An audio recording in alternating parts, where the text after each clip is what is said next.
우리는 지난 시간에 바울의 바울이 1차 선교 사역도 했고, 2차 선교 사역도 했고, 3차 선교 사역도 했고, 그 한 20여 년간의 선교 사역을 했습니다. 그런데 바울의 그 선교 사역 내내 어쩌면 바울이 다메섹 도상에서 예수 그리스도를 만나고 난 그 시점부터 계속해서 바울의 마음을 이렇게 늘 잡고 있었던 주제가 있었다고 말씀을 드렸습니다. 바울이 이방인 선교, 소아시아, 또 그리스, 그 다음에 유럽, 마케도니아 이런 데를 다 다녔습니다.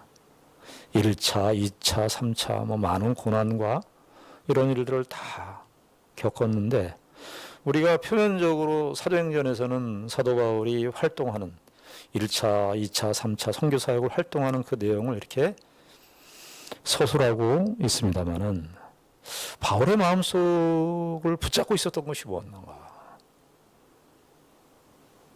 사도 바울의 끊임없이 바울의 그 가슴을 붙잡고 있었던 그 주제가 뭐였는가? 우리가 지난 시간에 확인했는데 그것은 이스라엘에 대한 것이었습니다. 이스라엘에 대한 것. 그래서 로마서 우리가 9장에 있는 말씀을 생각했지 않습니까? 그 로마서가 3차 선교 사역 중에 그 마케도니아, 고린도 지역에 갔을 때 3개월 동안 있으면서 그때도 그러니까 마케도니아에 있든 아시아에 있든 에베소에 있든 고린도에 있든 사도 바울의 마음속에는 항상 이스라엘, 즉 예루살렘이 사도 바울의 모든 생각을 사로잡고 있는 중심적인 주제였습니다. 그래서 로마서도 그때 쓴 거예요. 로마서가 사실은 무슨 얘기를 하는 거냐면 결국은 온 이스라엘, 로마서 11장 26절에 보면 온 이스라엘이 구원을 얻는다. 그러니까 바울의 생각에는 이스라엘에 대한 생각이었어요. 단순히 민족주의적이고 애국주의적인 관점이 아니라고 말씀을 드렸습니다. 특별히 예루살렘은 무엇입니까? 여러분 구약 성경에 보면은 다윗이 예루살렘에 어떻게 합니까? 거기에 성전을 세웁니다. 성전이라고 하는 것은 무엇이죠? 이스라엘에게 있어서 성전이라고 하는 것은 이스라엘의 존재, 이스라엘의 아이덴티티예요. 이스라엘의 아이덴티티.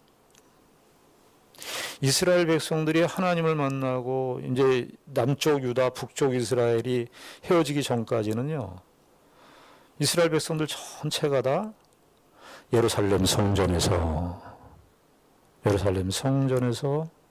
모여서 제사를 드렸습니다. 그곳은 하나님께서 그의 백성들을 만나주시는 공간이고 하나님의 충만하신 은혜가 그 예루살렘을 통해서 증거되는 그 곳이 바로 예루살렘이었습니다.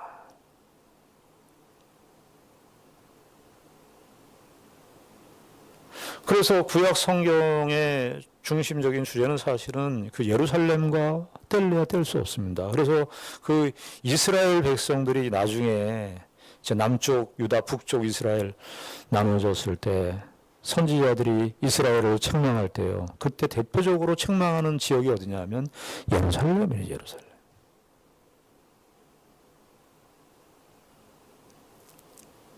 예수님께서도 예수님의 생애 그 마지막 부분에 보면 마태복음 23장에 보면 7가지와 그 서기관과 바리새인들에 대한 죄를 지적하는 내용을 말씀하시고 난 다음에 예수님께서 뭐라 그러시냐면 예루살렘아, 예루살렘아. 하나님께서 구약 경륜의 하나님의 구원 역사의 큰 구약 경륜의 핵심적인 도시, 그러면은 그건 예루살렘이었습니다. 예루살렘. 하나님의 축복과 하나님의 은혜가, 하나님의 언약적 은총이 집중적으로 나타났던 곳이 어디냐? 바로 예루살렘이었습니다. 그래서 예루살렘이 망하면 이스라엘은 망한 거나 마찬가지. 그래서 예루살렘 성전이 무너지니까 이스라엘 백성들이 구약의 그 디아스포라, 바벨론의 아수르의 포로로 잡혀간 사람들이요, 큰 실망을 한 것입니다. 하나님이 그곳에 거하셔서 예루살렘을 통해서 하나님의 축복이 전달되는데, 하나님의 하늘에 계신 하나님께서 이 땅에 좌소를 두고 임재하시는 그 영적인 인격적인 그 공간인 성전이 무너지니까 이스라엘은 존폐의 의미가 없는 거예요. 이스라엘은 의미가 없는 거예요. 예수님께서 이 땅에 오셨을 때에 예루살렘이 어땠습니까? 예루살렘이 정말 하나님을 완전히 떠난 그 상태가 되어버린 거예요. 누가복음에 보면 예수님께서 그 예루살렘 성을 보고 우셨다. 예수님께서 예루살렘에 대하여 갖는 마음과 사도 바울이 예루살렘에 대하여 갖는 마음이 일치하는 것이에요. 그러니까 단순히 사도 바울이 예루살렘에 가겠다. 내가 여러 사람들이 말렸잖아요. 여러 사람들이 말렸죠. 우리가 지난번에 확인했잖아요. 20장, 21장에 다 뭐 계시가 왔다, 환상이 왔다, 가지 마. 거기에 고난과 환란이 있는데 가지 말아라. 그런데도 바울에게 있어서 그것을 훨씬 뛰어넘는 그런 현실적 제약이라든지 고난이라든지 이런 거를 훨씬 뛰어넘는 하나님의 구원 역사의 큰 그 목적. 그것이 바울 속에서 계속해서 그의 양심과 로마서 9장에 의하면 성령께서 계속해서 그의 마음을 친 거예요. 예루살렘은 하나님의 구속 경륜의 중심적인 도시라고 할 수 있고, 예수 그리스도께서 그 예루살렘을 회복시키기 위하여 오셨는데 예루살렘이 완전히 멸망을 당하고, 그래서 우리가 지금 사실은 21장부터 예루살렘에서 온 그 행적을 소개하고 있습니다만은, 바울이 그래서 이런 바울의 1차, 2차, 3차 선교 사역 속에 이것이 풀리는 거예요. 어떤 사실이 풀리느냐 하면, 선교 지역을 항상 가든 어디를 가든 사도 바울이 제일 먼저 들어가는 곳이 어디였죠? 찾아가는 곳이 회당이었습니다. 회당. 왜냐하면 이스라엘이 갖는 그 독특한 의미, 하나님께서 이스라엘에 대하여 갖는 그 구속 경륜의 의미를 사도 바울이, 그러니까 사도 바울의 마음속에 이 형제들에 대한, 이 골육 친척 이스라엘에 대한, 이 예루살렘에 대한, 그러니까 우리는 그냥 이스라엘 그러잖아요. 지금 이스라엘 그러면 이스라엘 지금 제일 먼저 우리의 현재 인식은 이스라엘 하면은 이 생각을 할 거예요. 예방접종 코로나 백신 제일 먼저 맞은 나라, 이런 게 이제 이스라엘, 유태인 노벨상 많이 받은 나라, 이렇게 생각하는데, 성경에서 이스라엘은 그런 맥락하고 완전히 틀립니다. 성경에서 말하는 이스라엘과 우리가 지금 이렇게 이스라엘이라고 하는 동일한 단어를 쓰지만, 성경에서 말하는 이스라엘, 성경에서 말하는 예루살렘은 다른 의미예요.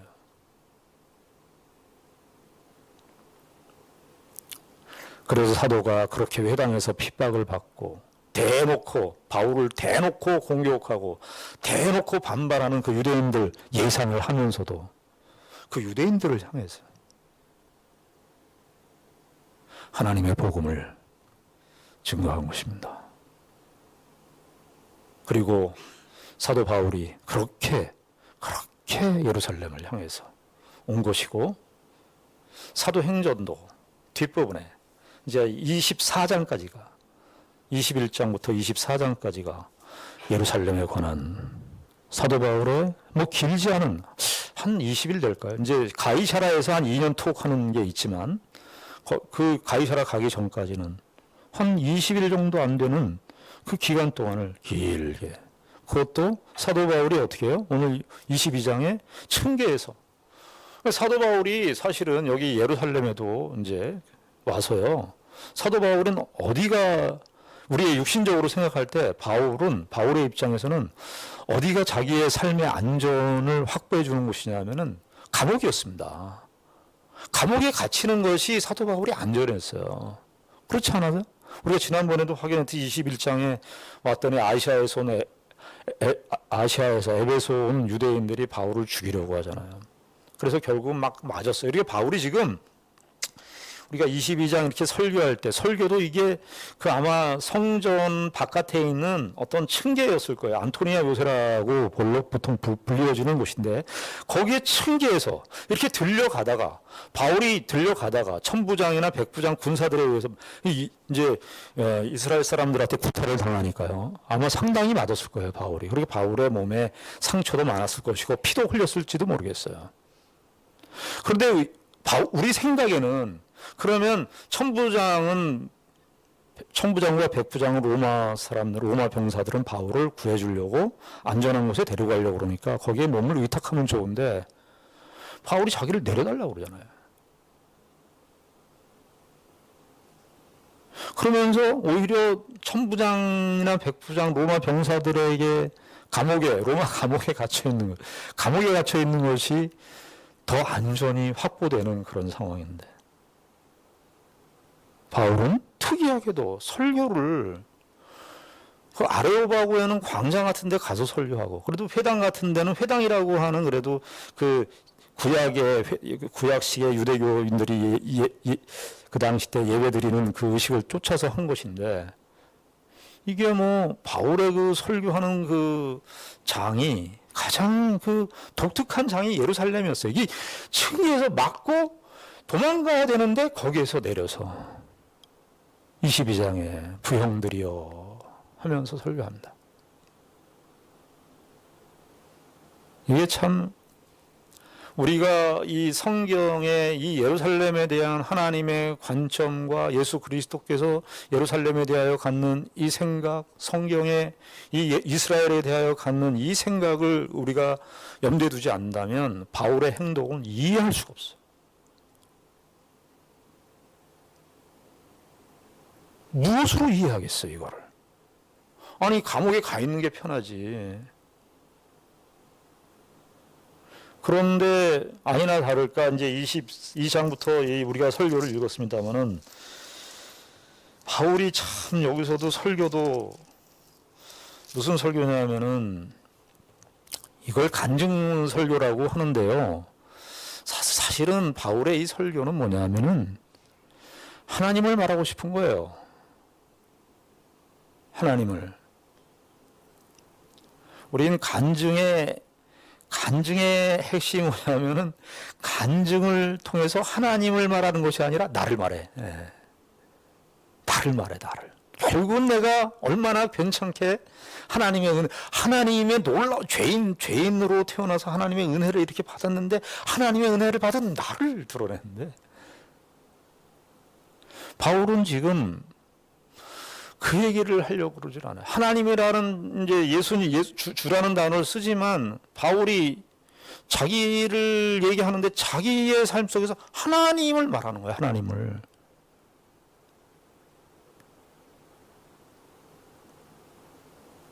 여기 3절에 보면은 나는 유대인으로 길리기아에서 다소에서 났고 이 다소는 이제 길리기아는 그 수리아 윗지방에 거기서 태어난 거예요. 그러니까 아마 바울은 디아스포라 유대인 출신이었던 것으로 보입니다. 그래서 헬라어도 잘해요. 이게 아람어도 지금 히브리 방언으로 했다는데 2절에 보면 그가 히브리 말로 했다는 말은 히브리 방언으로 했다는 말인데 아람 말입니다. 그러니까 히브리하고 비슷한 언어인데 아람 언어도 했고 히브리 말도 했고 바울은 헬라어도 했고 라틴어도 했던 것으로 보여요. 파울루스라는 이름이 이게 라틴어거든요. 하여튼 그래서 이렇게 갑자기 히브리 말로 아람어로 하니까 이 사람들도 조용해지는 거죠. 그래서 쭉 얘기를 하는데 나는 유대인으로 길리기아에서 다소에서 났고 이성에서 자라 가말리엘의 문화에서 우리 조상들의 율법의 엄한 교훈을 받았고 오늘 너희 모든 사람처럼 하나님께 대하여 열심히 있는 자라. 나도 너희들처럼 하나님께 대하여 열심히 있는 자라 이렇게 얘기했어요. 그러니까 자기가 얼마나 헛된 열심을 쫓고 있었는지를 보여주는 거예요. 나는 율법에 열심이었다 그런 얘기를 하는 거거든요. 이게 빌립보서에서도 이야기하거든요. 그러니까 이게 바울이 뭐냐 하면은 나는 얼마나 허무맹랑한 목적을 추구하고 살았는지 아느냐. 나 이게 하나님께 대하여 열심히 있다고 생각하고 살았던 사람이 나다. 여러분, 사람도요, 다 자기가 원하는 열심이 있어요. 다 자기가 바라는 열심이 있어요. 인간은요, 다 태어나면서 자기가 궁극적으로 소원하는 것들이 있습니다. 근데 바울은 하나님의 소원했다는 거예요. 하나님에 대하여 열심을 갖고 있었다는 거예요. 그래서 이 종교적 열심이라고 하는 거예요. 그러니까 이 세속적인 뭐 권력이나 명예나 물질이나 이런 거에 대한 욕심도 뭐 대단하지만 이런 욕심들은 사람들이 조금 꺼려해요. 속으로 갖고 있으면서도 그런 욕심들에 대해서는 좀 꺼려 하는데 종교적 열심에 관한 한 이건 뭐 드러내도 상관이 없는 거니까 아주 지나칠 정도죠. 사도 바울이 그 얘기를 해요. 자기는 하나님께 대하여 열심히 있는 자라. 이거는 사도 바울이 뭐 내가 얼마나 하나님께 노력하는 자라 그런 얘기를 하려고 그러면 내가 얼마나 한심했냐 이 얘기를 하려고 그러는 거예요. 그러면서 4절에 내가 이 돌을 박해하여 사람을 죽이기까지 하고 남녀를 결박하여 옥에 남겼느니, 여기 죽이기까지 한다는 말이 본동사고요. 결박하여 옥에 넘겼다는 말이 이게 다 분사입니다. 그러니까 결박하여 옥에 넘기는 이유가 다 죽이려고 했다는 거예요. 하나님께 대하여 이렇게 열심히 했는데 그 하나님께 대한 열심이 뭐라는 거예요? 사람을 죽였다는 거예요. 사람을 죽이는데. 그런데 본인이 잘 몰랐다는 거죠. 그 하나님께 대한 열심이 있는 줄 알고 그렇게 했다는 거예요. 우리가 바울 사도처럼 이런 맥락은 아니지만 우리도 예수 믿기 이전에는요, 정말 사람을 우리가 어떻게 생각했습니까? 이렇게까지는 아니지만 인생과 우리의 삶에 대해서, 인간에 대해서,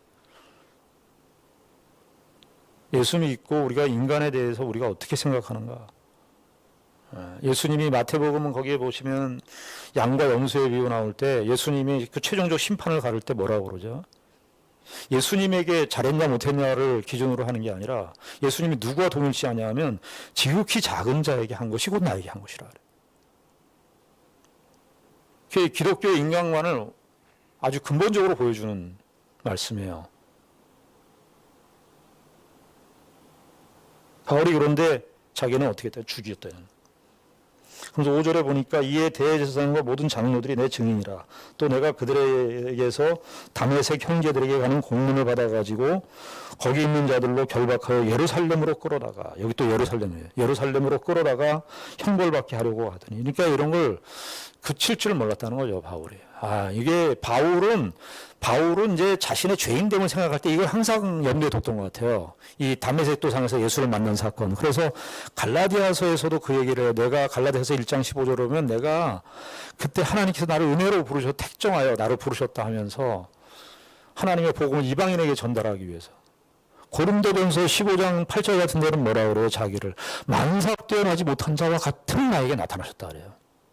그러니까 그거를 다메섹 도상의 이제 사도행전 9장이 다메섹 도상의 사건을 누가의 입장에서 기록한 것이고, 바울의 그 다메섹 도상에서의 경험을, 그리고 22장에서는 이 층계에서 이스라엘 백성들에게 하는 얘기고, 26장에는 아그리빠 왕, 이방 나라 왕에게 하는 그 이제 사도 바울의 그 간증이 3번 나오는데요.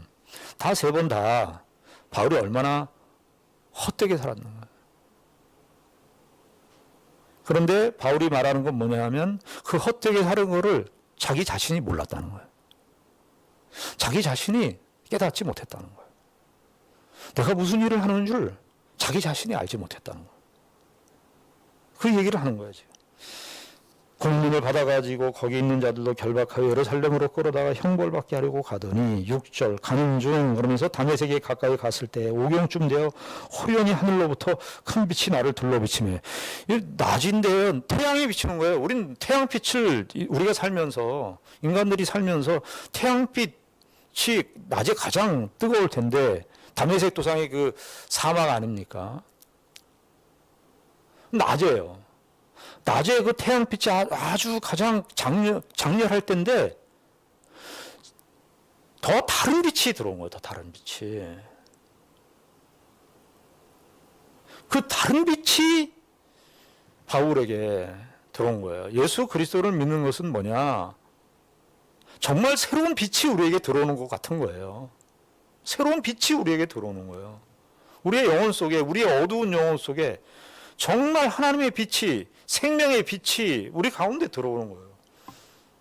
호련히 하늘로부터 큰 빛이 나를 둘러 비치매. 7절에 내가 땅에 엎드려졌다는 것은 내가 그걸 보고 그냥 엎드려야지 하는 게 아니라 그냥 자기의 전 자아가 그냥 땅에 엎드려질 수밖에 없는 경험이었어요.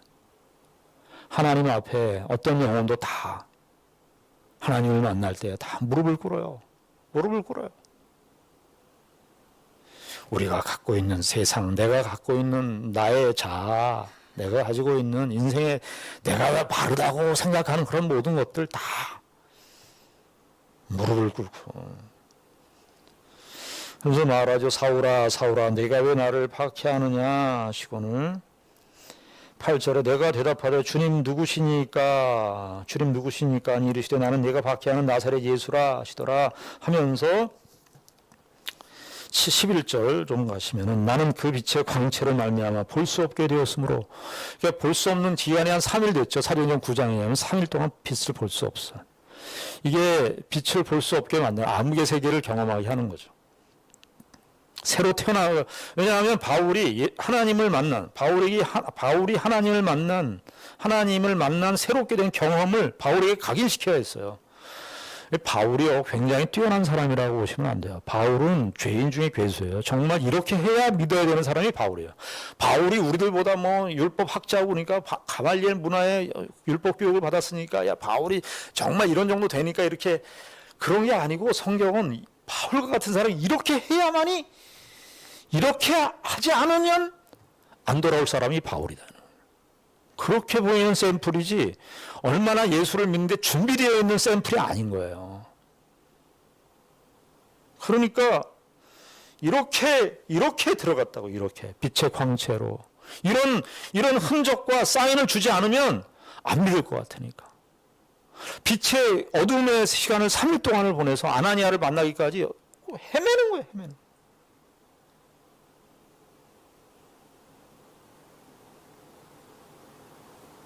그래서 12절에 보니까 율법에 따라 경건한 사람으로 거기 사는 모든 유대인들에게 칭찬을 듣는 아나니아라 하는 이가 내게 와 곁에 서서 말하되 형제 사울아 다시 보라 하거늘 즉시 그를 쳐다보았노라. 그러니까 바울은 이 아나니아 아니면 눈을 뜰 수가 없는. 자, 그런데 여기서 우리가 22장에서 좀 하나 볼 것이 뭐냐면, 제가 16절까지 읽었습니다만은 17절을 한번 보시죠. 17절. 후에 내가 예루살렘으로 돌아와서 성전에서 기도할 때에 황홀한 중에 봄에 주께서 내게 말씀하시되, 이것은 사도행전 9장에는 다메섹 도상에서의 체험만 나왔는데요. 우리가 그것은 이제 다메섹 계시라고 그러는데 예루살렘 성전 계시도 있었어요. 근데 9장 26절을 보시면은 바울이 이제 다메섹 도상에서 예수님을 만나고 난 이후에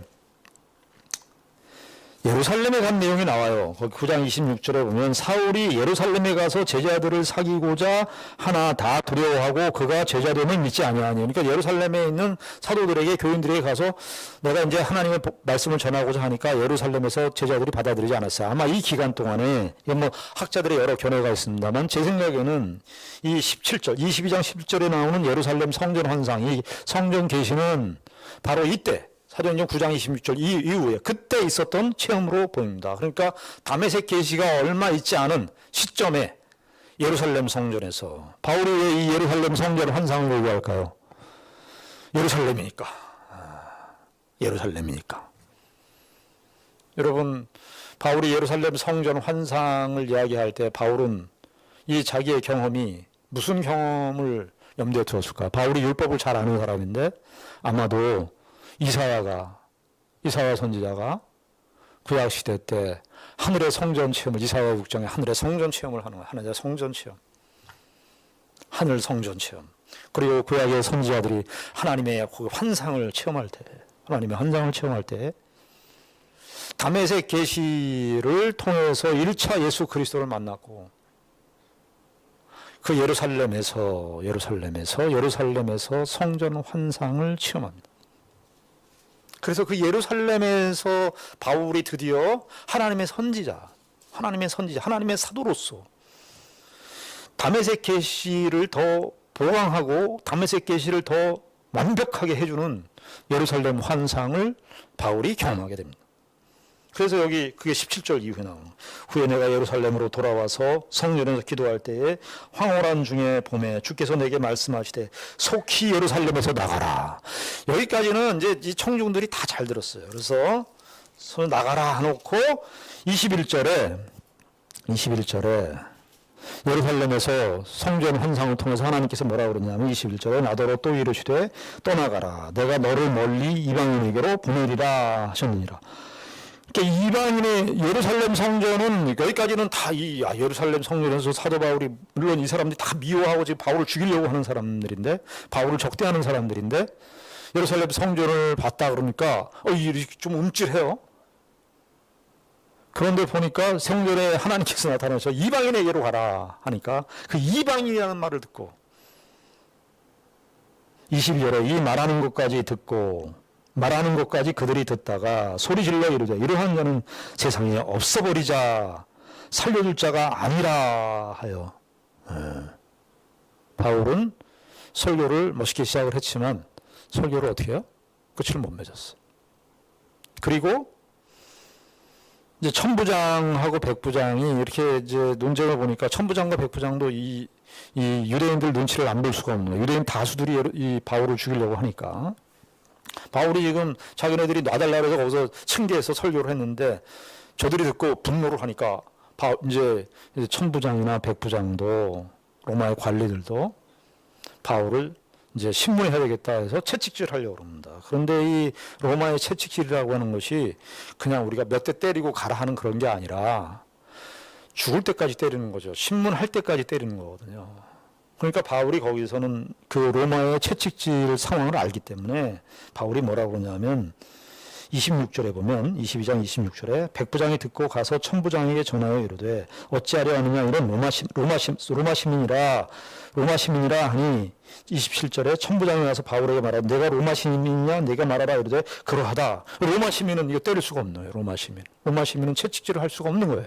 그러니까 바울이 로마 시민의 이 특권을 사용해서 내맞는 것을 피합니다.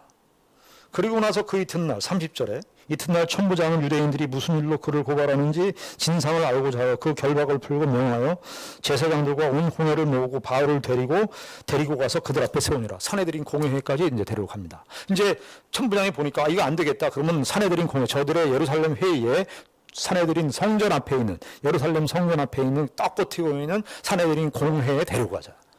야, 이 공회에 사도 바울이 갔을 때 생각을 해보세요. 아까도 사도 바울이 예루살렘 공회에 가서 공문을 받아가지고 와가지고 산헤드린 공회에서 공문을 받아서 예수 믿는 사람들을 죽이려고 다메섹에 갔었는데 그 바로 공문을 받아온 그 예루살렘 공회에 하는 거예요. 야, 이거 뭐 아니 저는 세계사를 써나가시는 분들이요. 뭐 세계사 요즘에 뭐 벌거벗은 세계사 뭐 이런 것도 하고 그러는데 세계사를 쓸 때 유럽사를 할 거 아니에요. 서양사는 교회사 아닙니까? 서양사는 교회사죠. 교회사잖아요. 서양사는. 그런데 서양사는 교회사인데 교회가 어떻게 시작됐나요?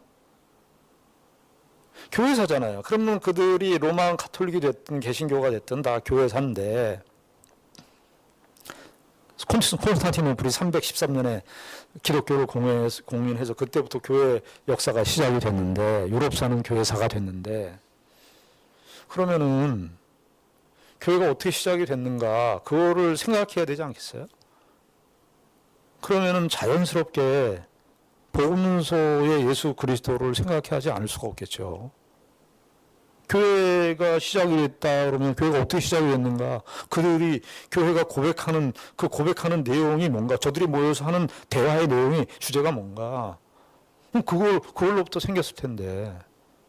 예수 그리스도에 대한 역사가 세계사에 없고 그리고 예수 그리스도 다음으로 중요한 역사가 누구냐면 사도 바울의 회심인데 지금 교회가 1세기 때에 바울의 이 활동을 통해서 교회가 물론 1세기 때 교회들이 다 사라졌지만 그 교회 연장선상으로, 선교사에게 연장선상으로 지금까지 교회가, 21세기 교회가 지금 2000년의 시간을 보내면서 지금 와 있지 않습니까?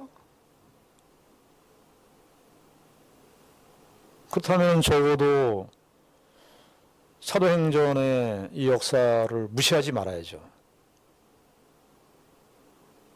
그런데 지금 바울의 아마 정말 정직하게 난 그 교회 사가들이 봐왔겠지만, 교회 사가들이 이 바울의 모습, 바울의 이 예루살렘에 이렇게 도착해서 활동하는 이 모습들, 정말 이 세상의 일반의 역사에서 발견할 수 없는 역사. 예수님의 역사도 그렇지만,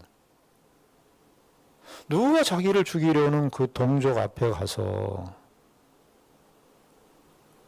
거기서 하나님의 복음을 증언하고 예루살렘 공회에 다시 와서 그 이야기를 하는 그 역사가 이 세상 역사에 어디 있겠는가?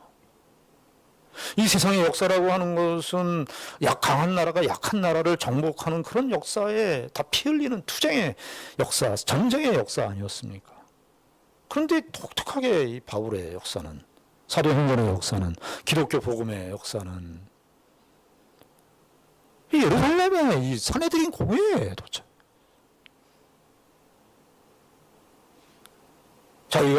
자기가 거기에서 공회에서 이 교회를 핍박하려고 했었던 예루살렘 그 공회의 정권을 가지고 나왔던 사람이 죄수로 결박된 몸으로 공회 앞에 서 있는 이 바울, 기독교. 여기 또 산헤드린 공회에서는요, 바울이 진짜 명백하게 얘기하자면 설교도 한 절밖에 못해. 거기 사람들이 모여가지고 사두개인들, 여기서 23장 보면은 산헤드린 공회에서 굉장히 뭔가를 할 줄 알았는데 그것도 아니에요. 23장 6절에 보면 바울이 그중 일부는 사두개인이요 다른 일부는 바리새인인 줄 알고 공회에서 외쳐 이르되 여러분 형제들아 나는 바리새인이요 또 바리새인의 아들이라 죽은 자의 소망고 부활로 말미암아 내가 신문을 받노라. 이 말하고 그냥 7절부터는 그 말에 대해서 이제 바리새인과 사두개인들이 분쟁이 일어나는 거예요. 왜냐하면 부활에 관한 이야기는 바리새인들은 부활에 관한 내세 부활을 믿었거든요. 내세관이 있었거든요. 근데 사두개인들은 안 믿거든요. 근데 바울이 그 말을 딱 던지니까 사두개인과 바리새인들이 워낙 사이가 안 좋은데 그냥 서로 막 또 싸움이 시작된 거예요. 10절에 보니까 큰 분쟁이 생기니 천부장은 바울이 그들에게 찢겨질까 하여 군인을 명하여 내려가 무리 가운데서 빼앗아 가지고 영내로 들어가라 하니라. 그러면서 공회에선 그냥 별거 없이 그냥 끝이 납니다. 근데 11절에 여기 그날 밤이라 되어 있는데 사실은 이튿날 밤입니다. 이게 사도행전 16장 11절에서도 이튿날이라 이렇게 되어 있는데 이걸 왜 그날 밤이라고 했는지 모르겠어요. 이게 이튿날 밤입니다. 이튿날 밤에 그 다음날 밤에 주께서 바울 곁에 서서 이르시되 담대하라 내가 예루살렘에서 나의 일을 증언을 못 같이. 지금 주님께서 나타나셔서 바울에게 위로하시는데 뭐라 그럽니까? 다 증언했다는 거야. 바울은 설교로 얘기하면 설교를 1차 22장에서 1차 설교했는데 설교도 다 끝맺지 못했어요. 왜냐하면 이방인 얘기하는 그 순간부터 설교를 못했다. 유대인들에게 맞고. 그리고 23장에 그 산헤드린 공회에 딱 갔는데 거기서 6절 딱 한 번 말하고 헬러 단어로 11단어 말하고 그냥.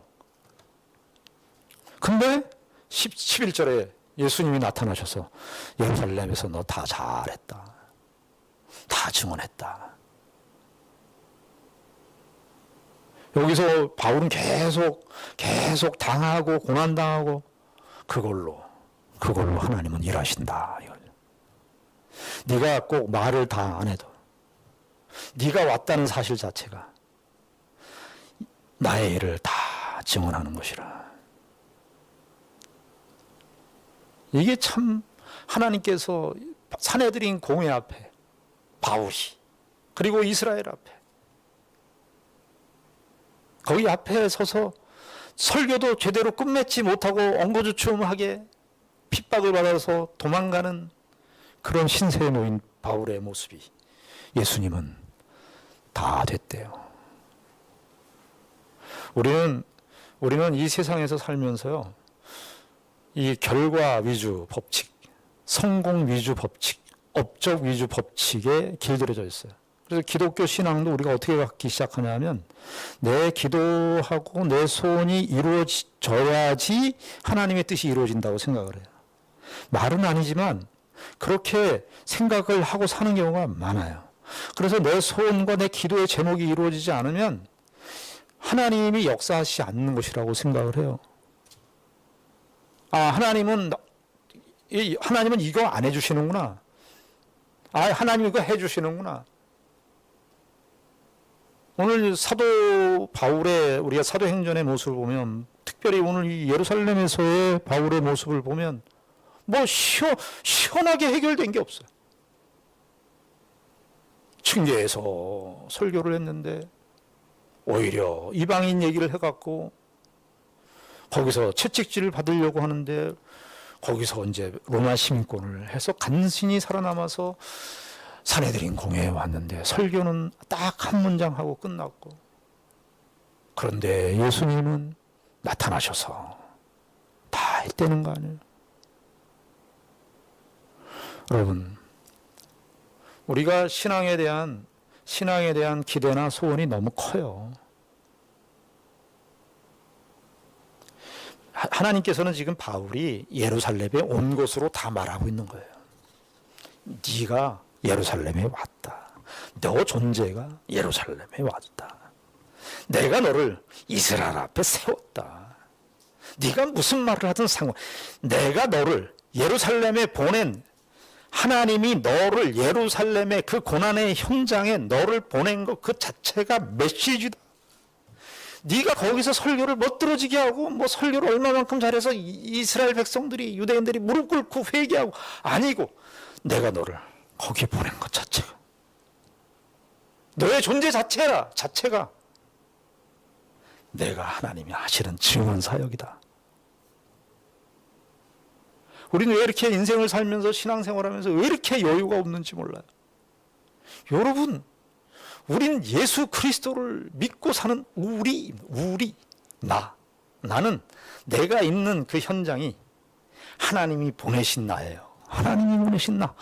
온 세상과 만물을 창조하시고 지금도 섭리하시고 다스리시고, 그분의 놀라운 지혜와 놀라운 섭리와 놀라운 인도하심으로 우리의 일의 성취 유무 상관없이, 내가 이 세상에서 뭘 했냐 안 했냐 상관없이, 예수 그리스도를 믿고 고백하는 우리의 현실을 살아가고 있는 그 존재로서 얼마든지 하나님은 넉넉하게 일하시고, 하나님은 그의 은혜를 펼쳐 보이신다, 이겁니다. 예수님하고 바울은 이게 통했어요. 보니까 바울이, 이거 없어. 바울은 저는 설교를 좀 더 해야 될 것 같은데, 이렇게 왔는데, 아니야, 됐어. 로마에 가야 돼.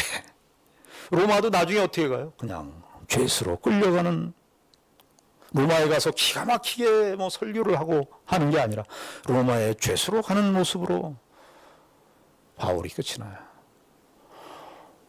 우린 신앙생활에 예수를 믿어도 항상 결과가 있어야 돼요. 신앙의 어떤 확인이 돼야 돼요. 이것 때문에 우리의 신앙에 많은 시험이 있어요. 아니요. 여러분들 누가 결혼식이 있다 그러면, 만약에 누가 애경사가 있다 그러면 제일 중요한 게 뭐겠어요? 가는 거죠. 가는 거. 거기서 뭐 얼마를 했느냐, 부주를 얼마 했느냐가 아니라 거기서 간 거죠. 바울이 예루살렘에 왔잖아요. 하나님은 그걸로 다 됐대. 그걸로 말씀하신대. 저와 여러분들이 살고 있잖아요.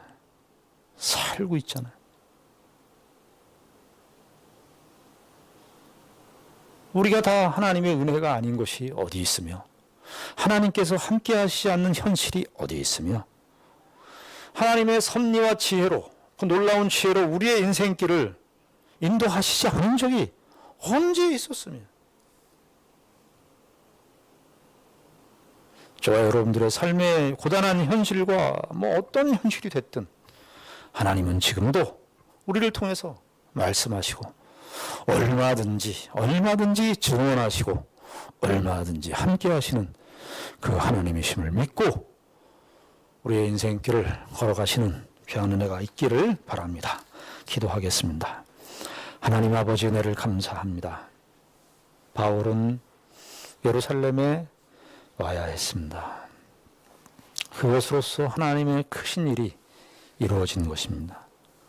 하나님 아버지, 우리에게도 우리 삶의 예루살렘이 있습니다. 우리가 살아가는 그런 모든 현실, 내가 존재하는 모든 것, 내가 호흡하고 살아가는 그런 모든 현실들이 우리의 예루살렘이고 거기서 있는 것으로 하나님께서 우리의 인생에 역사하시고 함께 하시는 것을 증언하십니다. 아버지 하나님, 힘이듬을 가지고 살게 하여 주시옵소서. 이 은혜를 신뢰하고 붙잡고 살아가는 우리 모두가 되게 하여 주시옵소서. 예수님 이름으로 기도드리옵나이다. 아멘.